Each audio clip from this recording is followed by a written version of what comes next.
Good morning viewers, welcome to back our channel. आज मैं लेकर आई हूँ बहुत ही कमाल की वीडियो बहुत ही यूजफुल है, तो वीडियो को एंड तक जरूर वॉच कीजिएगा। आप मेरे चैनल पे पहली बार आए हैं, चैनल को सब्सक्राइब करना बिल्कुल ना भूलें। चलिए स्टार्ट करते हैं आज का यूजफुल वीडियो। पहला यूजफुल टिप मेरा इस तरह के वायर को लेके है। हमारे घर में इस तरह की वायर ज़रूर होते हैं। हम महिलाएं ना इस वायर का यूज़ नहीं लेती है, पर आप इसका बहुत अच्छे से यूज़ ले सकते हैं।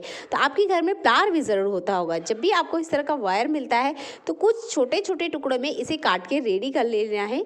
ये हमारे महिलाओं के बहुत ज़्यादा काम आ सकते हैं। ये जो वायर होते हैं ना, जब भी कुछ सीमेंट का काम चलता है घर में, या कुछ भी जब नई चीज़ बनती है हमारे घर में, कोई दीवार हुई या कुछ भी सीमेंट से रिलेटेड काम होता है ना, तो इस तरह के वायर ज़रूर आते हैं। तो जब ये मेरे घर में आए तो मैंने इनको तरीके से कट कर लिया और यहाँ पर मैंने इसे यू शेप में बना के रेडी करा है। तो आप भी ऐसा कर सकते हैं। और यहाँ पर एक और बहुत काम की चीज़ मैंने बना के रेडी करी है, वो है ये एस साइज़। इस तरह के हम मार्केट से लाना पसंद करते हैं। जब भी कुछ चीज़ हमें हैंग करना होता है, स्पेशल किचन या घर में, तो हमें इस एस की बहुत ज़्यादा ज़रूरत होती है। तो आप ना इसे बना सकते हैं घर पे ही इस वायर की मदद से। ये जो वायर है ये सीमेंट के काम में यूज़ की जाती है, इसी का मैंने यूज़ किया है। और यहाँ पर ना मैंने एस बना के रेडी कर लिए है। आप किचन में अगर कोई चीज़ हैंग करने के लिए ढूंढ रहे हैं ना, तो वायर वाले एस आपके बहुत ज़्यादा काम आ सकते हैं। हम महिलाओं को इसकी बहुत ज़्यादा ज़रूरत होती है। जब भी हमें कुछ हैंग करना होता है ना किचन में, तो प्रॉब्लम आती है। तो आप इसे बहुत ही आसान तरीके से घर में प्लार की मदद से बना सकते हैं। तो पहले वी का मैं आपको यूज़ करके बताने वाली हूँ। तो आपके घर में कुछ इस तरह के प्लांट जरूर होते होंगे। मनी प्लांट हर घर में रखा जाता है। ये एक बेल के रूप में होता है, तो इसकी ग्रो बहुत ज़्यादा होती है। और अगर ये किसी गमले में लगा हो तो हम चाहते हैं कि इसी में फैले, यानी कि बाहर नहीं जाए। मेरे पास जो ये लीफ वाला प्लांट है, इसमें रूट्स क्रिएट हो गई है और ये बहुत ज़्यादा फैल रहा है। मैं नहीं चाहती कि ये पूरी तरीके से फैल जाए, इसके लिए मैंने इसको हल्का हल्का फोल्ड करा है। और मैं चाहती हूँ कि ये इस गमले में ही अच्छे से ग्रो अप करे, ना कि इस गमले से बाहर जाए। तो ये जो यू शेप का हमने वायर बना के रेडी करा है, ये हमने इसकी टहनी में लगा के थोड़ा सा मिट्टी में दबा देना है। इससे ये गमले से बाहर नहीं जाएगा। और ये बहुत ही काम की चीज़ है, स्पेशल मनी प्लांट पे बहुत ज़्यादा काम करती है। तो जब भी इस तरीके से मनी प्लांट बहुत ज़्यादा ग्रो कर रहा है और बहुत ज़्यादा फैलाव हो रहा है ना, तो आप इस वी शेप का यूज़ कर सकते हैं। और इस तरीके से ज़मीन में आप इसे अंदर की तरफ लगा दीजिए। अगर आप गमला यूज़ कर रहे हैं तो उसमें लगा दीजिए। इससे बहुत अच्छे से ग्रो तो होती ही है, इसके बाद में आपका जो प्लांट है वो भी बहुत स्पीड से बढ़ता है। आप भी इस तरीके से छोटी छोटी समस्याओं का हल फ्री में घर में ढूंढ सकते हैं। तो आई होप ट्रिक आपको पसंद आती है। वीडियो आपको ज़रा से भी यूजफुल लगती है तो वीडियो को शेयर करना बिल्कुल ना भूलें। चलिए बढ़ते हैं अगले यूजफुल टिप के लिए। मिक्सर हमारे किचन में यूज़ होने वाला सबसे स्पेशल इलेक्ट्रॉनिक अप्लायंस है, तो इसकी केयर करना भी बहुत ज़्यादा ज़रूरी है। आज मैंने लिया है एक टैल्कम पाउडर और इसको मैं अच्छे से मिक्सर पे स्प्रे कर देने वाली हूँ, यानी अच्छे से हमने फैला देना है। अब आप सोच रहे होंगे हमने ऐसा किया क्यों है। जब भी हम मिक्सर का यूज़ करते हैं, हम इसमें बहुत सारी चीज़ों को पीसते हैं और इसी की वजह से इसमें बहुत सारे तेल के दाग आ जाते हैं। जो मिक्सर होता है वो चिपचिपा हो जाता है, जिसे क्लीन करना आसान नहीं होता है।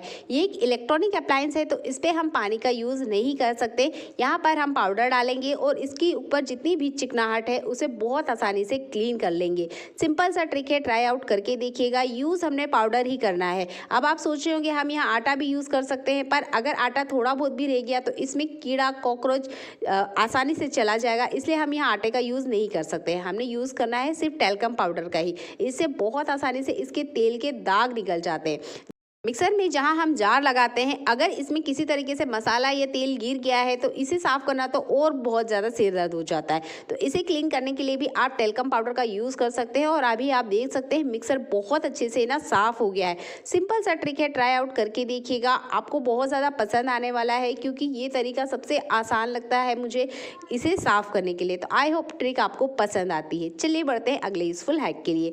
आज हम मिक्सर पे ना हार्पिक का भी यूज़ करने वाले हैं। सुन के आपको अचंभा लगता है तो वीडियो को एंड तक ज़रूर वॉच कीजिएगा, बिल्कुल स्किप मत कीजिएगा। तो हम मिक्सर पे इसे कैसे यूज़ करने वाले हैं। ये जो मिक्सर का चटनी जार होता है, अक्सर ये बहुत ज़्यादा यूज़ होता है। कभी कभी तो घर में 3 से 4 बार इसका यूज़ हो जाता है। से ज़्यादा जब किसी भी चीज़ का यूज़ होता है तो वो बहुत ज़्यादा गंदी भी होती है। वो फैन ले लीजिए या इस तरीके से मिक्सर का जार ले लीजिए। अब इस जार का स्टील वाले पार्ट को तो हम बहुत अच्छे से क्लीन कर लेते हैं, पर पीछे वाला जो हिस्सा है वो अच्छे से क्लीन नहीं होता है। इसको मैंने बर्तन लिक्विड से जब भी मैं क्लीन करती हूँ तो ये बहुत अच्छे से क्लीन हो जाता है, पर पीछे वाला हिस्सा नहीं क्लीन होता है। तो इसी का क्लीन करने का मैं आपको तरीका बता रही हूँ। बस जो स्टील वाला पार्ट है ना, इसको हमने कवर कर देना है। तो यहाँ मैंने कपड़े से इसको कवर किया है। आप चाहते हैं तो किसी जुराब से भी आप इसको कवर कर लीजिए। क्योंकि हम यूज़ करने वाले हैं हार्पिक का, तो हार्पिक का यूज़ स्टील पे नहीं किया जाता है क्योंकि उसके स्टैंड नहीं जाते हैं। थोड़ा सा हार्पिक आप लीजिए, इसके पीछे वाले हिस्से पे डालिए। कोई सा भी पुराना टूथब्रश आप लीजिए और हल्का हल्का आप इसको रब कीजिए। आप देखेंगे कुछ ही सेकंड्स में सारे दाग निकल जाएंगे। कितना भी पुराना दाग हो, चिपचिपा दाग हो, इस तरह का दाग हार्पिक से बहुत आसानी से क्लीन हो जाता है। हम इसका यूज़ मिक्सर जार पे कर रहे हैं और आप देख सकते हैं हम मिक्सर जार के पीछे वाले हिस्से पर इसका यूज़ कर रहे हैं।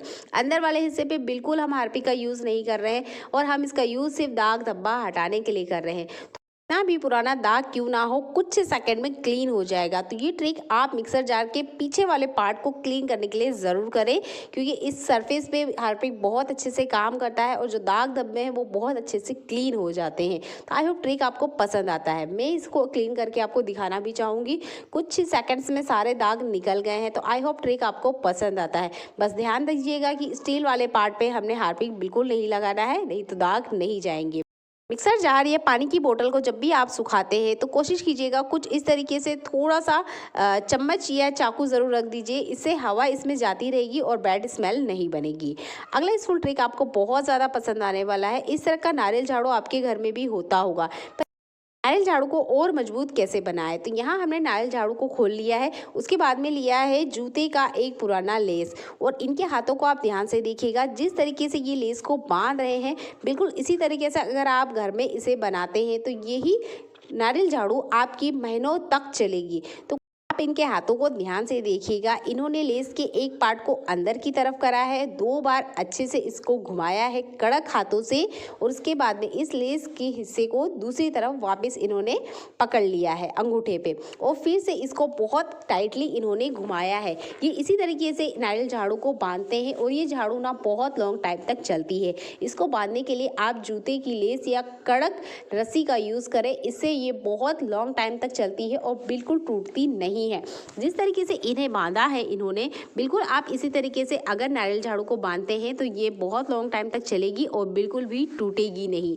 स्टिक वाली झाड़ू टाइम के साथ ना ढीली हो जाती है। इसमें से जब एक एक स्टिक निकलने लग जाती है तो ये ढीली भी हो जाती है। तो इसको कड़क करने के लिए यहाँ पर एक लकड़ी का टुकड़ा लिया है और इसे ना बीच वाले हिस्से में हैमर की मदद से लगा देने वाले हैं। इससे ये झाड़ू ढीली नहीं होती है, बहुत अच्छे से कड़ी रहती है, अच्छे से फैली रहती है। तो इन्होंने एक लकड़ी का टुकड़ा इसके बीच में लगाया है और हैमर से थोड़ा सा इसको टैप कर दिया है। इस तरीके से अगर आप झाड़ू को अच्छे से टैप करके बांध के रखते हैं तो ये झाड़ू बहुत लॉन्ग टाइम चलती भी है और बार बार ना खुलती नहीं है।